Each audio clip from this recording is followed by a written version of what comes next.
What's up, Weebs? Welcome back to the Weeboo podcast. This is season 3, episode 16.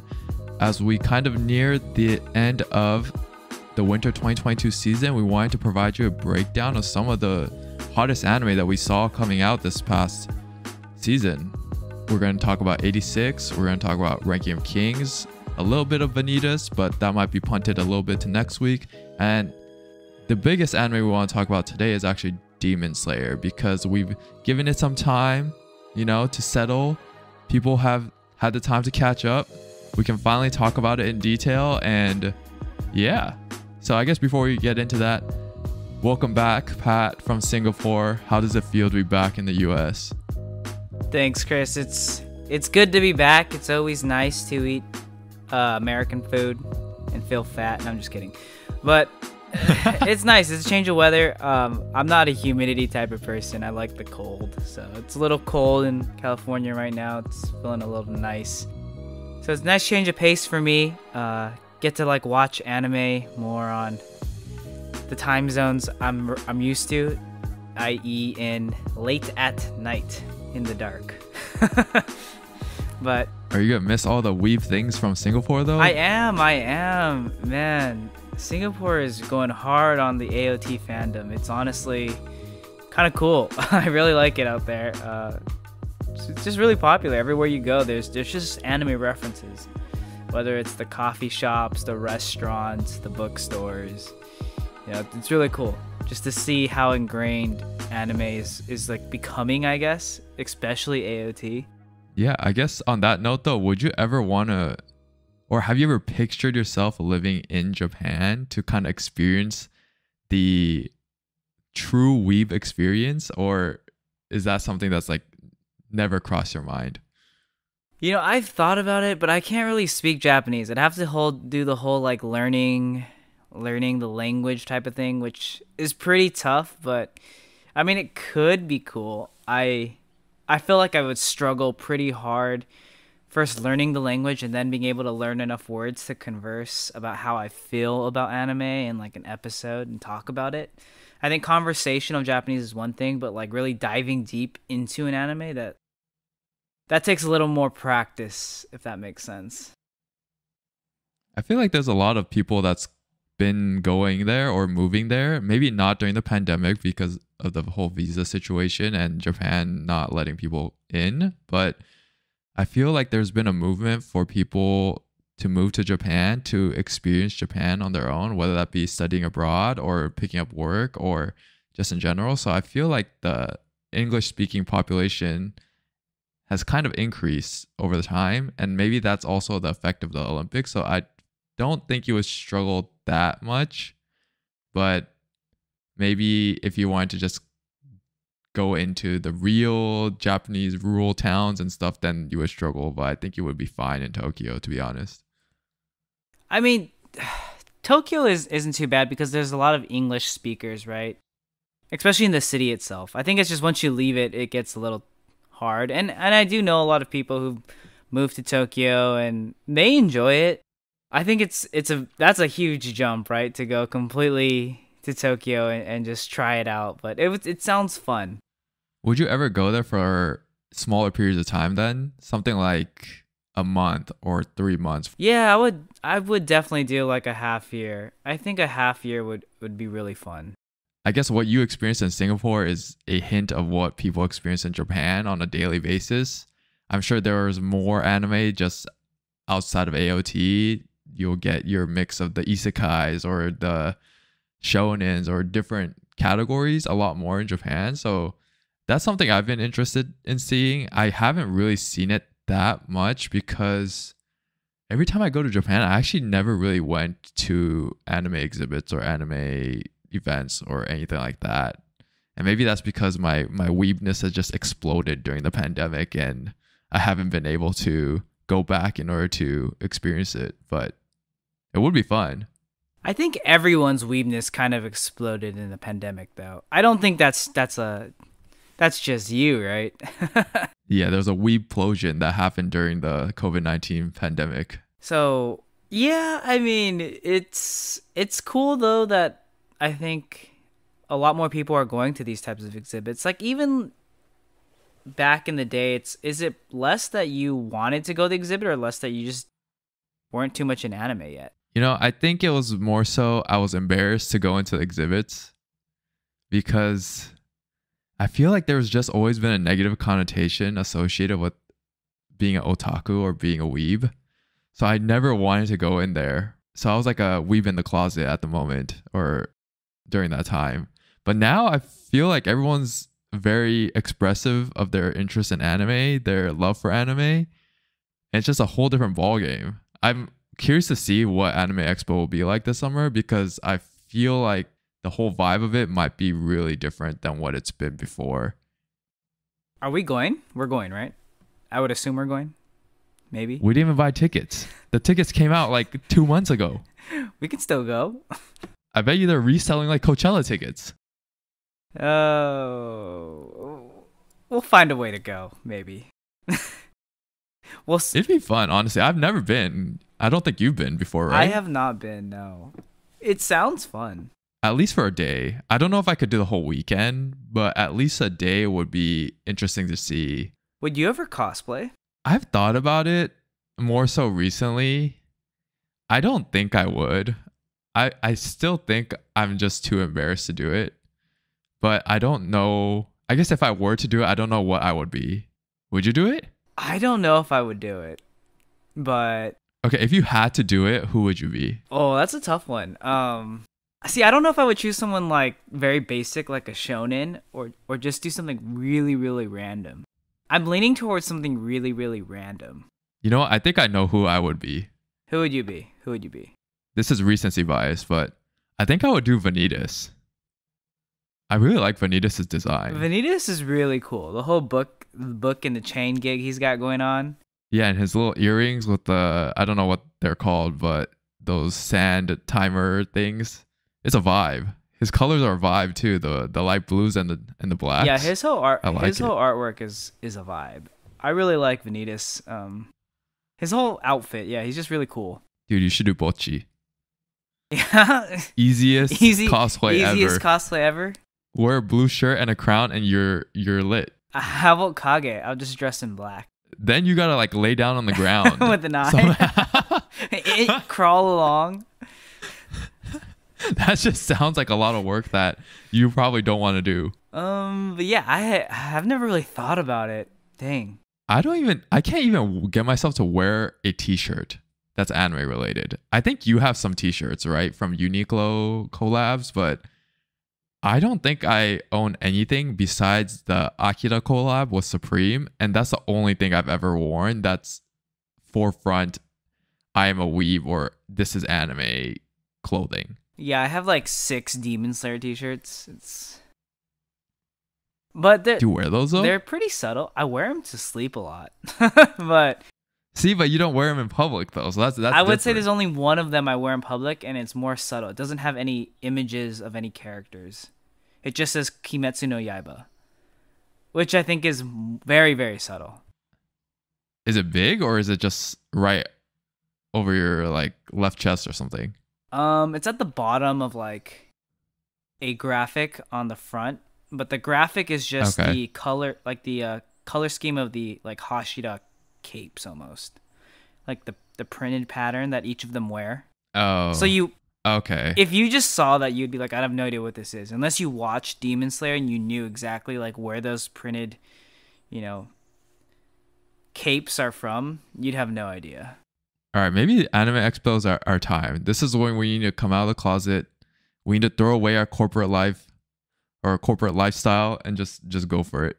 It could be pretty fun. I mean, if you think about it, it's a way to just feel no shame and enjoy the moment. Hey, this could actually be our ticket to getting viewers. Like, what if we dress up so well that a lot of people want to take pictures with us and we just give them Weeboo Podcast business cards? Okay, if there's one thing I'm confident about, it's that if we ever tried to do cosplay, we would probably be terrible at it in this first go around. No. We have to hire someone that knows what they're doing, obviously. We can't do it alone. If we made it alone, oh man. We would probably be naked by the end of Anime Expo because everything will rip apart. We would be kicked out. We would be shunned.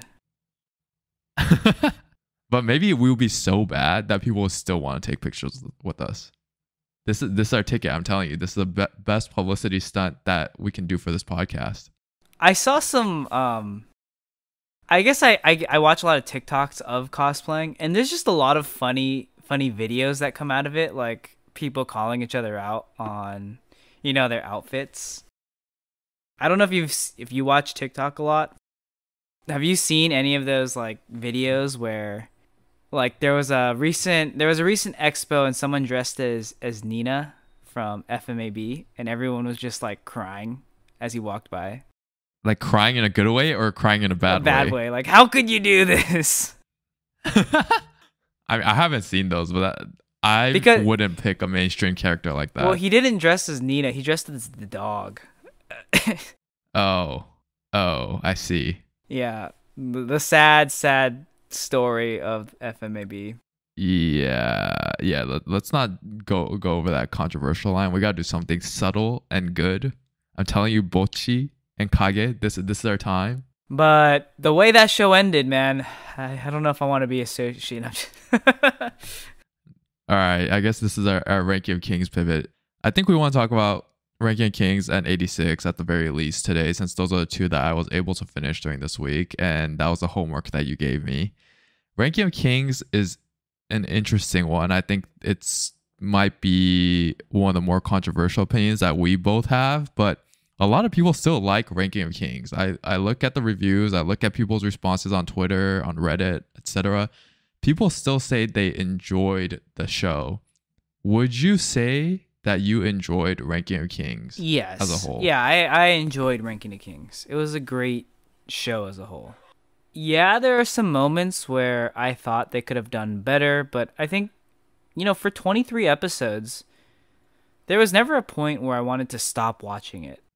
Okay. So I think there's a lot of, props that have to be given there. I was always entertained.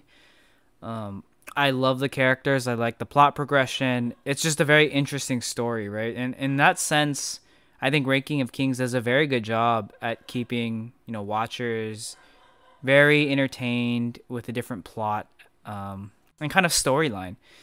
And just seeing kind of your feelings change, like, I think, spoiler warning, but to really go into like how I felt about Rankings is in the beginning, you kind of have this antagonist feeling towards Daida, right? Bochi's brother. But as the show kind of goes on, you kind of start siding for the guy. And to have that change of feeling in terms of who you're hating, who you're siding with, it's very interesting in that regards, because for an anime to be able to do that and have so many twists in 23 episodes, I think is very hard to do. Yeah, I think that's fair. I think Ranking of Kings is definitely a journey over the span of the 23 episodes. I think where there's a little bit more controversy around Ranking of Kings, at least towards the back end of the show, is there's a clear separation either in the quality of the show or the quality of the story or the plot, however you want to look at it, between Core 1 and Core 2, at least from my opinion. Do you feel that way too, or do you still think like Core 1 and Core 2 both are pretty much the same, pretty good in quality, and it's kind of just been level throughout the entire show?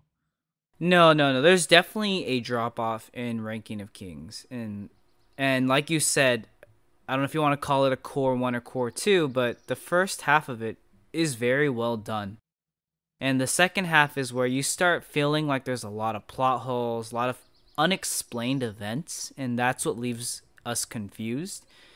And so as a whole, Ranking of Kings, I think, has actually been, dropping down my list as I've gotten more into the second half of it. But the first half was done very, very well, and that was the reason why, at the end of our Anime of the Year awards, I had Ranking Kings so high, because it wasn't complete, but I was just trying to give credit where it was due, and I thought the first half of it, was very, very good. And I think you felt something similar. You thought it was a really interesting show, but I don't think you wanted to grade it until you saw the whole thing, which, now that we have, I think is very justifiable that, this thing is not in the top 10 anymore. I mean, which could be my hot take. As a whole, as a 23 episode run, I don't know. I think the second half didn't do it justice. Yeah, definitely. Maybe, as a spoiler warning, like we want to get into the details of Ranking of Kings and 86. So if you haven't watched those shows yet, feel free to skip this part and go on to the next section of the podcast. But for Ranking of Kings specifically, like you said, there is a clear separation in the quality of the show between Core 1 and Core 2. And I, like you said, didn't feel like it was a good move for me to judge the show based on the first 13 episodes, primarily because we've seen shows really drop the ball in Core 2. Examples I could think of: Promised Neverland season 2, terrible compared to season 1. Tokyo Ghoul is a little bit worse, obviously, in the anime than as the story progresses than the manga, for example. So that's why I didn't want to rate it. But in terms of Core 2, what for you personally do you think went wrong with Ranking of Kings? Because Core 1, in my opinion, just looking at it from 13 episodes, it might have been one of the best 13 episodes I've watched in the last 2 years or so. But for some reason, in the next 10 episodes or so, or however many there was in Core 2, I did not get even remotely close to that same feeling that I got in Core 1. So, yeah, I think, like you said, the first 13 episodes are a very different feel to the second half. And it's not Promised Neverland bad, right? We didn't just fall off a cliff, but there was definitely a progression downhill. And I definitely think, like you said, we can feel it in the anime. We can see it happening episode to episode, that there's just something missing after the 13th episode.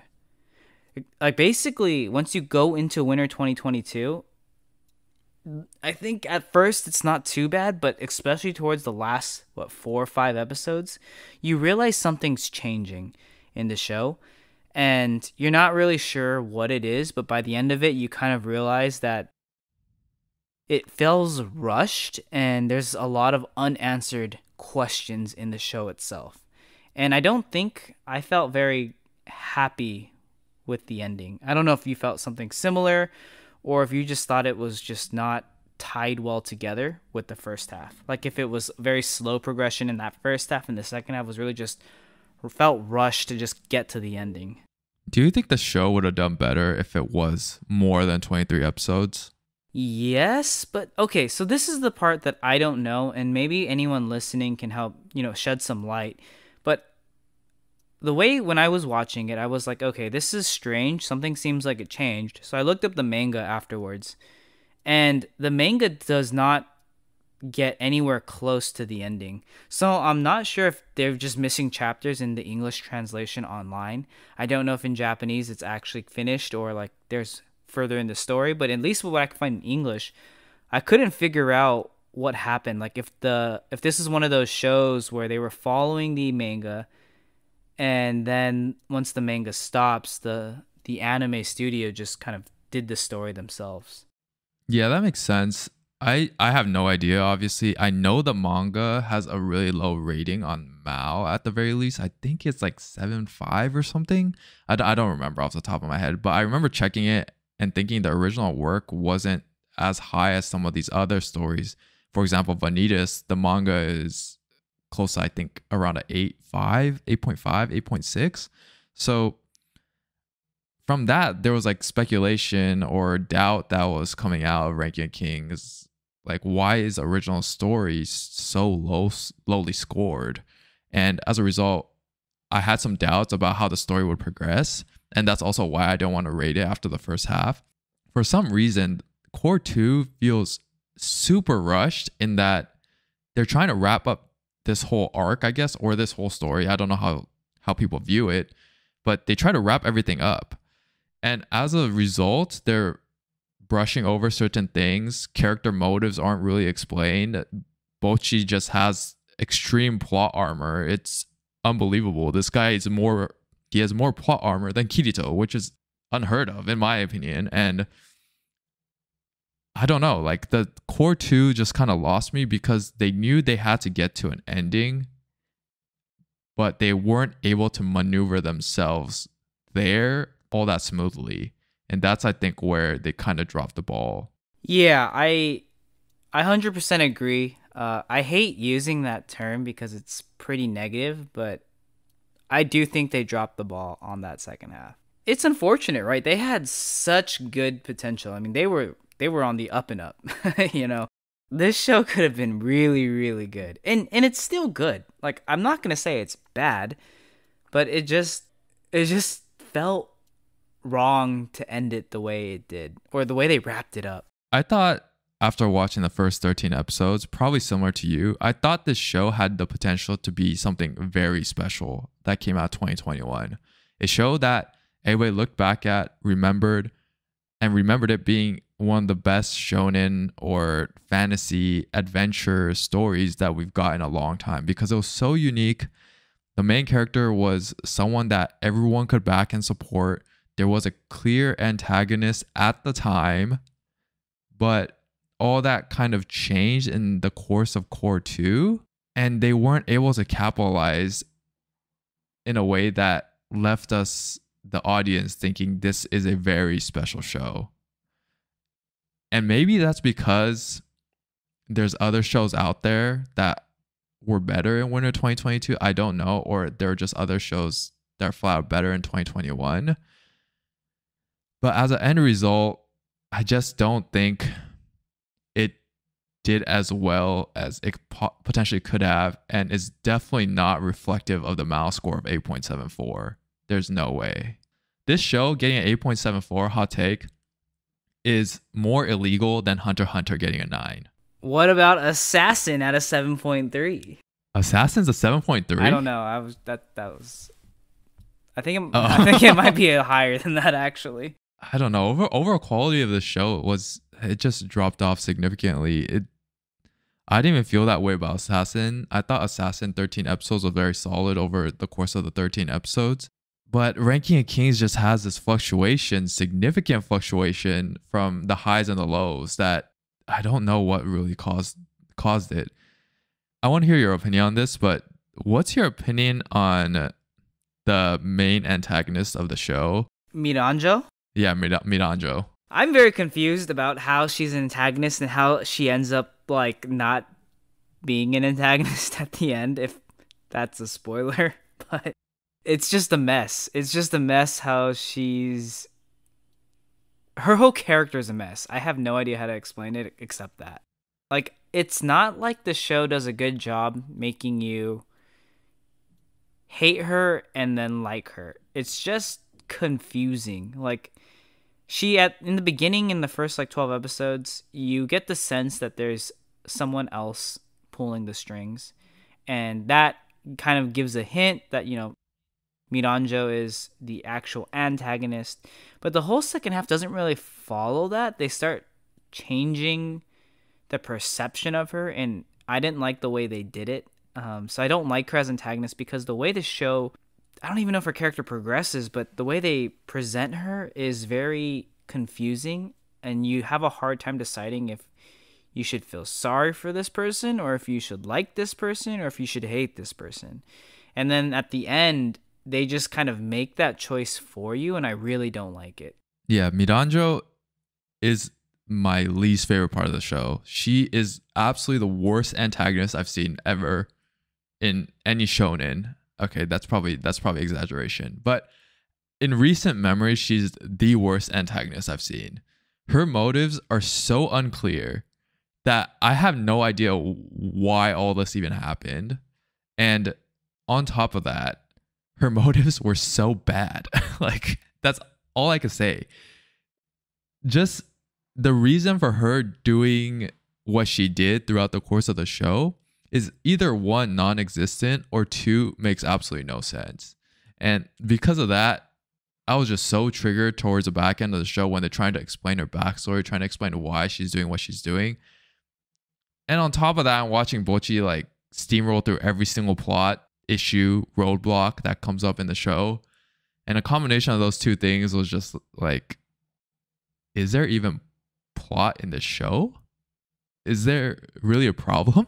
Yeah, I 100% agree with that. It's almost like this is the problem I have, is that I don't know if the manga has gotten as far as it did. Like, I don't know if they just tried to adapt this too early, or if this is really how the manga progresses. If this is how the manga progresses, this show is terrible. If the manga stopped where I can only see in English chapters, which is right around when King Boss gets revived, then everything makes sense to me.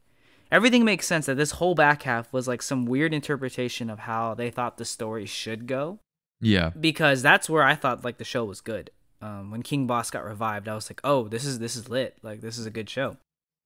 Agreed. After that, I was like, okay, what do you want me to think about right here? Is the demon the bad guy? Is Miranjo the bad guy? Or is Oken the bad guy? And these all are like very interesting stories, but you don't tie up anything. And then you just tell me I'm supposed to like Miranjo all of a sudden? I'm like, hold up. Like, I'm just confused on all these different levels about what's going on here. And then it's called the Ranking of Kings, and then there's no ranking. Like what is this title all of a sudden? Like, I'm so confused. Like, you didn't even give this guy a ranking. First of all, he becomes king and then leaves, and then you're telling me the demon guy is the number 1 ranked king now? Like, hold on. Like, there's just so many holes I have. I was just like, dude, I can't even review this because I'm so confused at what I just watched in like the last 3 episodes. That was something I wanted to ask you as well, because literally the show is called Ranking of Kings, or Osama Ranking in Japanese, and they don't touch that concept once. Maybe once at the start of the show, and they don't touch it at all in Core 2. It's not mentioned once. I was just like, what is the point of this story then? We're just watching Bochi just grow up, then why is it called Ranking of Kings? Why is this whole concept that there's rankings set for all these kings in different countries or different regions even introduced in the story? I don't get it. I really don't get it. Yeah, this is a hot take, but the way it ended, I mean, like you said, there's no way this is even close to an 8, right? As a whole, this show ended so poorly. I'm just so confused. Like, the show's bad. If this is how this show is put together, this show is just bad.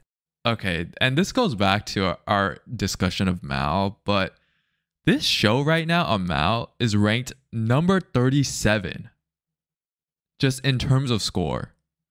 That's literally illegal. There is no way in hell this should be ranked 37. Okay, so if you had given the Mao score like an 8.8, after first 13 episodes, would you respect that? Because I would say, fine, I agree. Now, if you watch the back half, do you think everyone should go in and edit their ranking or their rating? Yes. They should, right? Yes. That should be your duty. If you rated the first half, you need to go back and change that score. Yes. There's no way in hell if you rated it a 9 after Core 1. There is no way. Okay, maybe some people think this show's actually a 9. And if that's your honest opinion, sure, keep the 9. But if you don't think the show is a 9 after Core 2, you have to go edit the score. Because new anime fans are going to come on Mao, look for a show to watch, and they're going to see this as rank number 37 that was recently aired, and they're going to watch it. But there is no way in hell this should be ranked number 37. There's just no way. Yeah, I agree with you. And maybe we're beating this topic to death, but this is just another case of something went wrong, I think, in the back half of the show. And I don't know what it was, but I can't explain it. To me, it was more so the plot. Like, the show lacks plot, and that's the whole issue. The writing was really cheesy towards the back end of the show too. And just like the resolution of the problem itself was, I don't know, it almost felt like a cop-out, but at the same time, maybe they were rushing it. I don't know. I guess in the end, though, based on our scoring system that we have, we don't have to go through all the different categories here just to save some time. But out of 5, what would you give the show? So I think it's a 2.5. I hope. Ooh. Yeah, I mean, as a whole, because it's so bad. Like, if you asked me on the first half, I would say it was probably like a 4 to 4.5. But the back half is so bad. It's like okay, maybe the back half's like a 2. So I guess that averages out to like a 3. I guess we're back at a 3. I guess we're back. Okay. I gotta give it a 3 then, because the first half is really good. And I'm not gonna deny that. The first half is amazing. But the back halves are like a 2, maybe a 1.5. Man, I thought you were a pioneer of this podcast by saying this show's a 2.5 because when I was giving this a score to this on Mao on my account, I gave it a 5 out of 10 as average. And I was kind of scared. I was like, do I really want to give it a 4? To me, it's might be closer to a 4 than it is a 5. But I was like, you know what? The first half was decent. It was good. It was a good first 13 episodes. So I'll give it a 5. It's an average show. So I was gonna go with a 3 out of 5. I was like, dude, this guy's a pioneer. He had the balls to do what I couldn't do by giving it a 2.5. It's weird, right? The ending is just weird. Like, it's not even bad. It's just weird. And it's so weird it becomes bad. Agreed. Like, yeah. There's no way Daida, who is like, he's clearly got to be like 12 years old, goes and marries this antagonist woman who's definitely has to be like 30 to 40. Yeah. Like, there's just a lot of things wrong with the show. Yeah. How they closed all the loose ends just didn't make a whole lot of sense. And then, yeah, the Oaken ending, how they try to close Oaken up, that was terrible. I was so pissed off when I saw that whole scene. I was like, why did you just waste like 3 minutes on this Oaken scene? Like, this was terrible. They should have just left him in the rock, and yeah, there was no reason to split it open, chuck his head, and then leave it at that. Like, there was just no need for the scene. Yeah, there's a lot of weird scenes just throughout the end of it. I think we can agree it's either a 2.5 if we want to hit that range, but maybe a 3 if we're being kind. So the Weeboo podcast, the Weebs Out of Office, give this show a 3 out of 5 as an average show based off of what we saw in Core 1 and Core 2. But I guess that's a lot of negative things we talked about ranking of Kings. The other show we want to talk about here is 86. I know how much you liked 86 based off the last podcast episode. What is your take on 86? Does your score change like based off the break that they took? How did you feel about the ending, etc.? Like, what's your overall takeaway from the show? Right, and I know you have a lot of strong opinions on 86 too, so I'm gonna just make mine relatively quick, and then we can go into it, kind of hear both sides. But as a whole, I really, really enjoyed 86 as a story. And yeah, they took the break. They tried to throw a recap episode in again. I don't even know how many recap episodes 86 has, but the problem, I think they have 4. The problem with this show is that they just have a lot of studio production issues. But as a story, it's done pretty well. It differs a bit from the manga in terms of the order of events that everything occurs. I mean, not the manga, the light novel, because I did skim the light novel because some things were a little out of order. But, you know, for a anime take on just talking about the anime, I did like it a lot. And the way they closed everything up, I'll let you comment on that as well. But I thought it was done perfectly, is what I wanted as like a fan of the show. Obviously, I wished, you know, they didn't keep it to the last episode before you could have that closure and that feeling, but I like it.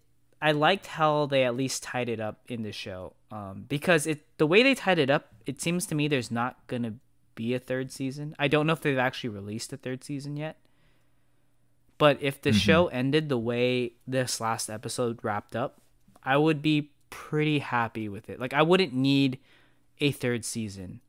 And I'd much rather have that than have a show leave on a cliffhanger, assuming there's going to be another season, that season never comes. I think 86 is done. The anime, at least. Maybe there's a part 3 and a part 4 later on as the light novel progresses. I don't know if the light novel's still going. Do you know if the light novel's still going? The light novel that I looked up online leaves off at the same exact point. So I'm actually not sure either. Okay, so I guess there's potential, right? The author could write about the continuation of this story, or maybe do a time skip to 20, 30 years, etc., and then continue the story of how this world has progressed. So there's potential, I think, for a part 3 and a part 4, but I think this part of the story is at least done. So there's closure. There isn't going to be a continuation of the anime, and this is what we get. My opinion of 86 is that I really enjoyed watching 86 through part 1 all the way to part 2. There are points that were irritating that kind of came from delays in the episodes releasing, a lot of recap episodes in between. They took a 3-month hiatus in order to finish the show. But if that happened because they wanted to execute the show better, I'm totally fine with it. Because if people go watch 86 now and watch it in full, it's probably better than what it would have been if they rushed it and then just tried to release everything at once without taking the breaks in between. So in that sense, I'm fine with it. I think the ending for 86, I know you like it a lot, is the polar opposite of like Ranking of Kings, in that it gives the fans a closure and it gives the fans what they wanted in a sense. So I don't really have a huge problem with it. The only thing I have a problem with the ending is that it's way too cheesy. The writing is way too cheesy. Besides that, like, I could look past the cheesy writing. The music and score, like you said, were fantastic. There was a sense of closure that came from the show, and we could kind of move on in a sense. Like, we watched a great show in 86, and we could go find the next new show without having that emptiness or having that need to find out what's coming next. That's how I feel. Right. So it feels like the closure, I think, is a very... I mean, you have to give a lot of credit for the show wrapping up and giving that sense of closure. I think that's missed a lot of the times because people expect future seasons, right? And some people like being left on a cliffhanger if they know the next season's coming. But if you don't, I think I enjoy getting that type of closure. And I just looked it up. Where the show leaves off, that's about where volume 3 ends in the light novel. There's actually 10 volumes of 86. Oh, 10 volumes? There's a lot of story left, yeah. Okay, so maybe there is potential to continue the story here. So maybe there's a part 3, part 4, part 5, etc. down the line once they announce it. But at least for the time being, the fans who watched part 1 and part 2 don't have to feel like they have to wait another 4 years in order to see the ending of this current story, like AOT fans. Right. And based off the popularity, I wouldn't be surprised if 86, is greenlit for, future seasons, especially because there's a lot of light novel to go, at least from some of the sources I just glanced at really quick. And yeah, you're right. It's a little cheesy, but it's a shonen to some extent. And, all shonens are a bit cheesy. So. Well, it's not really a shonen, right? It's like a mecha drama. Okay, yeah. With some sprinkle of slice of life. The slice of life aspect of the show is what makes it a little cheesy, but I see it. The writer wants to make the scenes extravagant, etc. Like, I see the reasoning behind the cheese, at least. It's like good. It's good cheese, right? Don't you feel like it's good cheese? Like, it's cheese, but it's good cheese. I do think so, but at the same time, there's cheese that you could make it more subtle. Like, this cheese ain't subtle, man. They just sprinkled it all over on top. You know it's coming, right? Is that your problem, that you know it's coming? Obviously, the buildup is so obvious. Like, it's blatant, right? They're basically telling you what's going to happen until it actually happens. And maybe that's not for everyone. But for me, I love actually knowing that it's going to happen and just waiting for that to happen.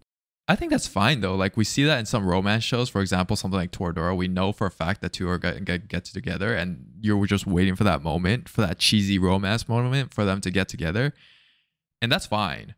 The one scene that bothers me a lot from this show is when, and this is a spoiler, everyone can skip it, like I said, is when they're in that, like, flower field, and they see Vladilena kind of approaching Shin from miles away, and they have this, like, interaction with each other, and every single thing Vladilena says in that span or in that monologue is the cheesiest thing I've seen in anime in at least the last year.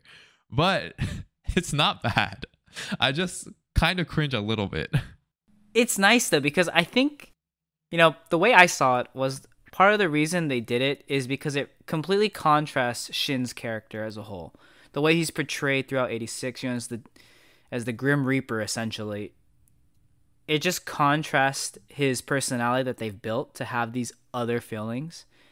And to see that like romantic cheesiness, I think it's just a different side of Shin that I really enjoyed.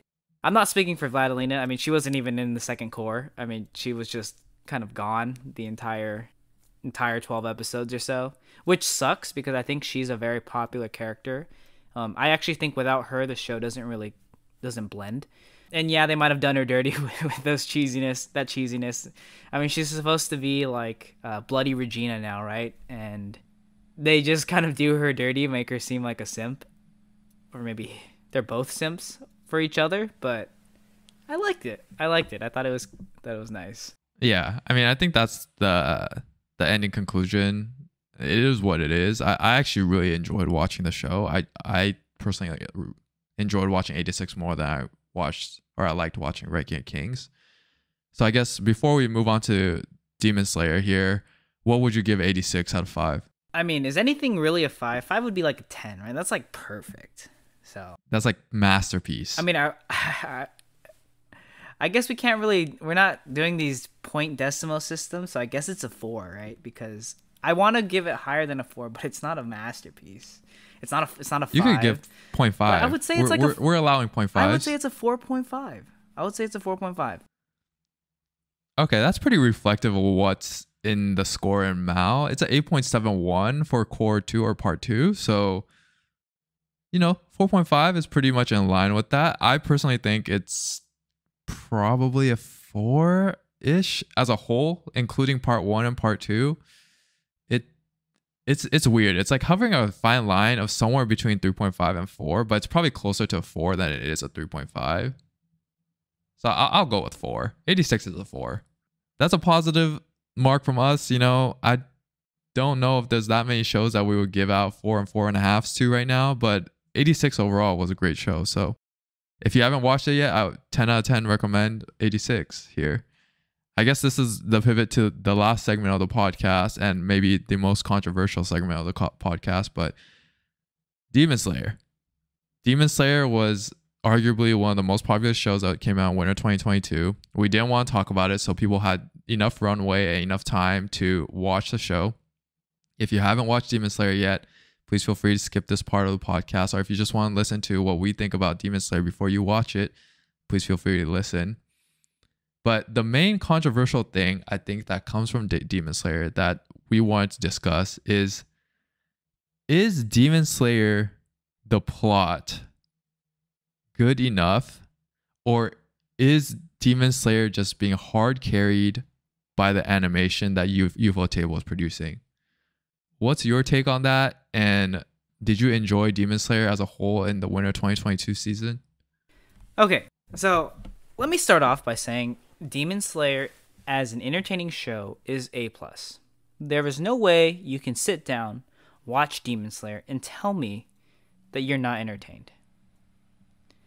Now, Demon Slayer, the show, is very interesting because you have to break it down into like what you said, the plot versus the animation.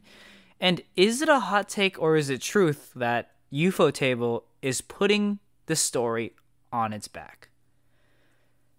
Because when I think of Ufotable, and we talk about Fate, the Fate series a lot, Demon Slayer as a plot is worse than the Fate series. And is that a hot take or is that just fact? I don't know. But we've been talking a lot the past couple weeks about JJK and how they're both similar shonens.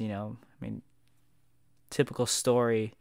But JJK is just it's just so much more interesting as a show. The thing that I wanted to also ask you though is Demon Slayer being simple in the plot a bad thing for the show?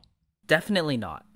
I enjoy simple shows that, don't try to do too much. And I think that's a very good point that you bring up because Demon Slayer is entertaining because it's easy to follow and it has a protagonist that you're rooting for almost the entire way. There's nothing wrong with that, right?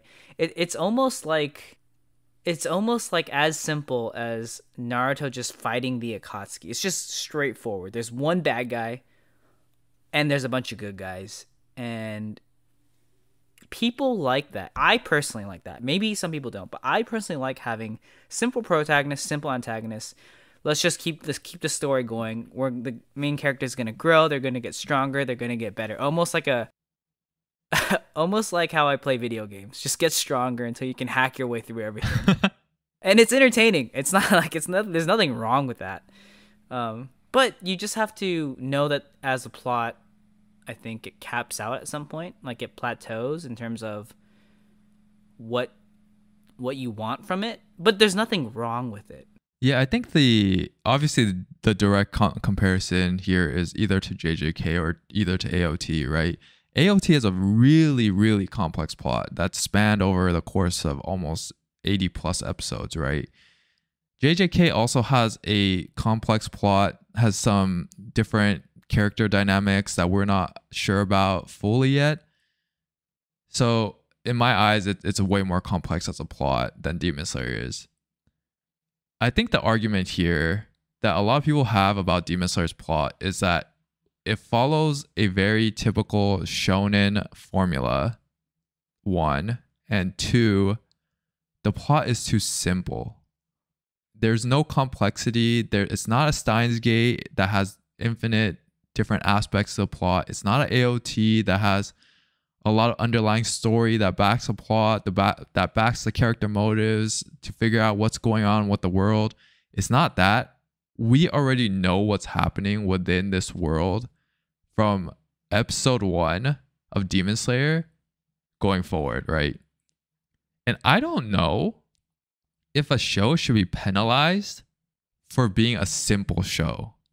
If we're saying Demon Slayer is too simple of a show, and that's the reason why people are penalizing Demon Slayer, shouldn't we be saying that about almost every other slice of life we've seen? Shouldn't we be saying that about some of these romance drama anime? Or is Demon Slayer just getting penalized on the plot purely because it's categorized as a shonen? I don't know. It's an interesting question, and I've talked to a lot of people too about it. One recent comment I got was, quote, "It's fucking boring." Okay. And I tried to elaborate, and they said it's just a shonen. Like, what more do you want? And that falls under that category of what you said. Some people just they don't appreciate it if the plot is simple. But I am on the complete opposite spectrum, and I think you kind of agree with me here, is that simple's nice. Simple doesn't mean it's bad. It just means that you have to just kind of set your boundaries and your expectations correctly. Right? We're not all trying to be blown away here with like Lord of the Rings or some crazy franchise, but it's almost like Harry Potter. I mean, yeah, maybe there's a few twists and turns, but for the most part, there's a protagonist and an antagonist, and you kind of just go with the flow. It's entertaining when you take it in that sense. And yeah, Demon Slayer could have more plot, but it's worse to try and have a more complex story and not do it correctly than to have a simple story that is done well. And that's my personal opinion on it. Yeah, exactly. I totally agree with you. If you're going to do a simple story and do it well, it's going to be better than a complex story that flops. And that's for sure the case here in some certain situations. Obviously, a complex story like AOT, for example, very complete, very well done, at least up until to this point of the show. It might not compare. It might not be on the same level as that. But I think one thing with Demon Slayer, and this might kind of go into like the whole UFO table conversation now, but is I feel like we need to appreciate Demon Slayer for at least the production of the show. You can tell me the plot sucks. You can tell me you're bored out of your mind watching Demon Slayer. That's fine. Because the story is not complex, because you don't like the story yourself. Sure, that's fine. The problem I have with people telling me Demon Slayer is bad is that you are really hindering your anime experience by saying Demon Slayer is bad, because this is clearly the best produced show we've seen up until this point. There's no argument in terms of what other show in terms of animation and in terms of production is done better than Demon Slayer. I'm not willing to like open up my ears for that, to be honest with you, because JJK production wise is not up to par with Demon Slayer. AOT might be to some degree, maybe, but I don't think it's set a new standard similar to how Demon Slayer has with this Entertainment District arc. And I just feel bad for people that don't enjoy at least the production of the show, even if you don't like the plot, because you're overlooking one of the most beautifully created anime that we've seen in the last 20 plus years just because you have a problem with the plot. And that's where my problem is with the people that say Demon Slayer is bad, at least when I see it on like Twitter or Twitch or YouTube, etc. It's interesting because I think for a lot of people, and some of these people might actually fall into the category of, I was talking with my brother. He actually has not watched the latest season of Demon Slayer. And I was mind blown. I was like, what? What did you just say? You're watching Arifureta and you tell me you haven't watched Demon Slayer? Like, what? Like, what? What's going on?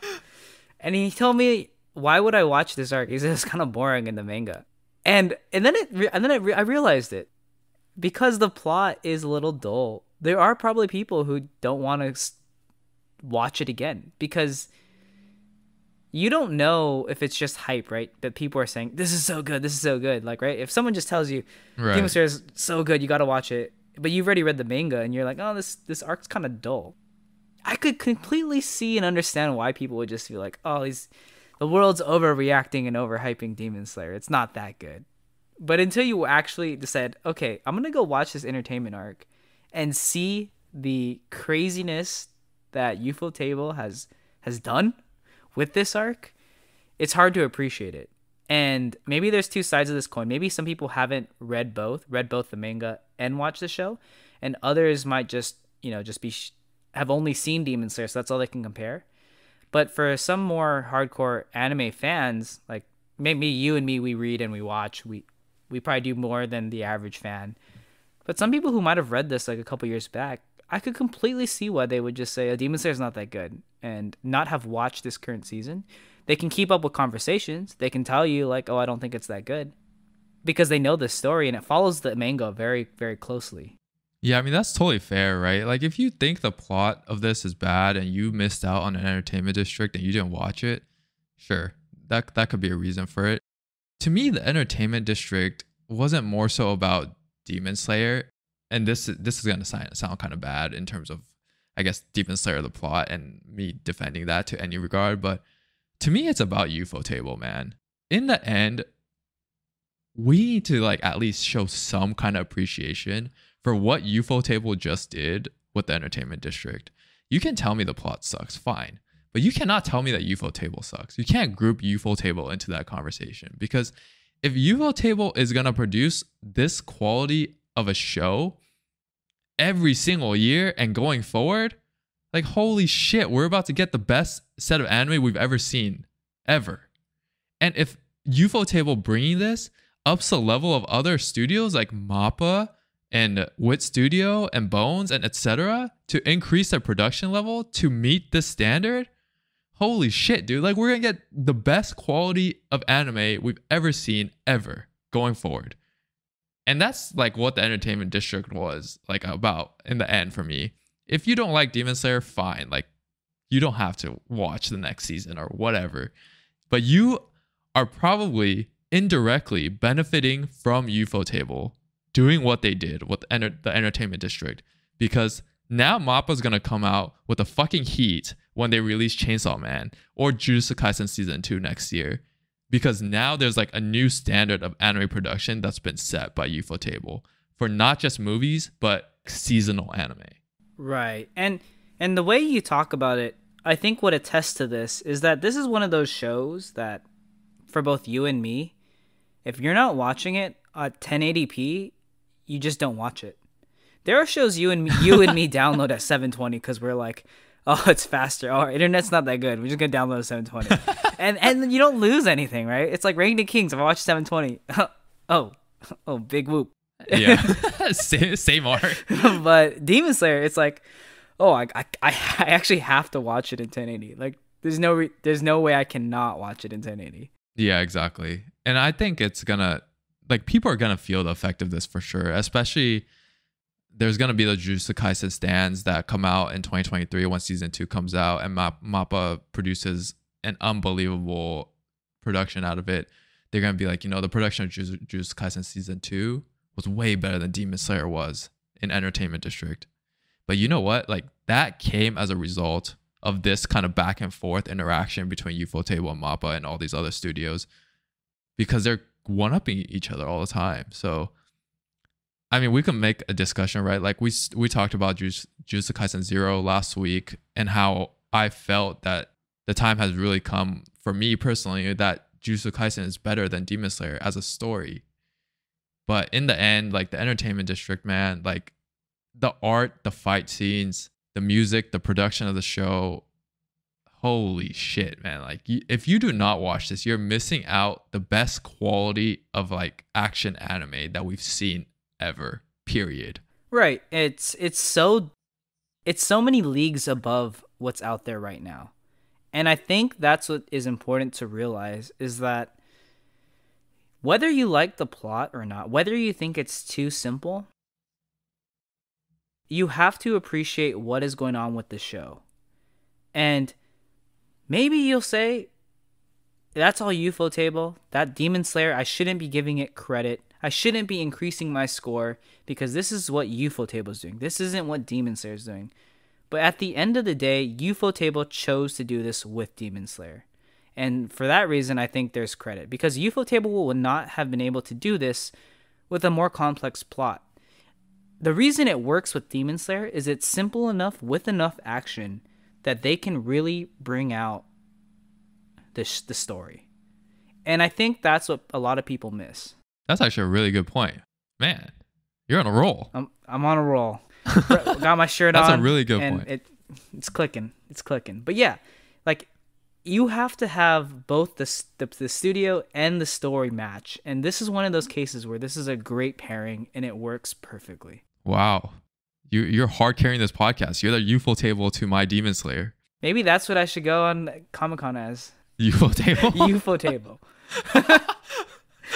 Your head is a UFO and then you're wearing a table costume? Oh, man. All right. Well, I guess, like, as we're kind of nearing the hour mark here, or over the hour mark, wrapping up the Demon Slayer conversation here, like, what would you give Demon Slayer, the Entertainment District arc, out of 5? I have to give the arc itself a 5 because it's outstanding in terms of what it's done. It's almost perfect in the way they did it. To me, how I view certain anime, right? There's certain anime out there that have set new standards for anime time and time again. In 2016, when Your Name came out, for example, set a new standard of how we should be viewing anime movies as a whole, the viewing experience in theaters, the music, the art, the quality of the show, etc. There's been other shows that have come out like that. And I think Demon Slayer is that in 2022. There's going to be a huge trickle-down effect to these other studios. And because of that, I think Demon Slayer deserves a 5. Yeah, the plot's not the best, but it's not about that in the end to me. Like, it's about the impact that this anime has on the anime industry and what people remember from it. What, we remember from it 10 years down the line. We'll look back at this and be like, wow, this was really a big turning point in anime. And that's why it's a 5 for me. I don't think, like, the Mugen Train movie was a 5 out of 5, but this was just a whole different dynamic, whole different experience that we got from a seasonal anime that doesn't rake in box office revenue, which is insane. Yeah, I agree with those comments. I definitely think we should think about it not just in the story itself, but what it's doing for the industry. And I think for that reason, I think we conclude of the three shows we've kind of just talked about in today's podcast, Demon Slayer is in a league of its own, whether you like the story or not. Yeah, this conversation though is gonna change next week when we talk about AOT in detail, because we're gonna see the climax of AOT this weekend or this upcoming weekend, and there's gonna be a whole conversation about the new standard that AOT might be setting. So look out for the next episode of the podcast where we cover AOT. We'll also cover the case study of Vanitas as I kind of make my way through season 2. And yeah, any other closing thoughts, Pat, before we call it a week? I think I'm good. Just wanted to give a quick holler at 86 for completing in the way it did, finally coming through eventually. And I wanted to just tell everyone not to watch Platinum End. I know it popped up on the weekly rankings. Do yourself a service. Never click that show. Don't waste your time on that and watch some good anime. And we'll go watch Demon Slayer, maybe Ranking Kings, and 86. Alright, till next week, Weeboos. Peace out.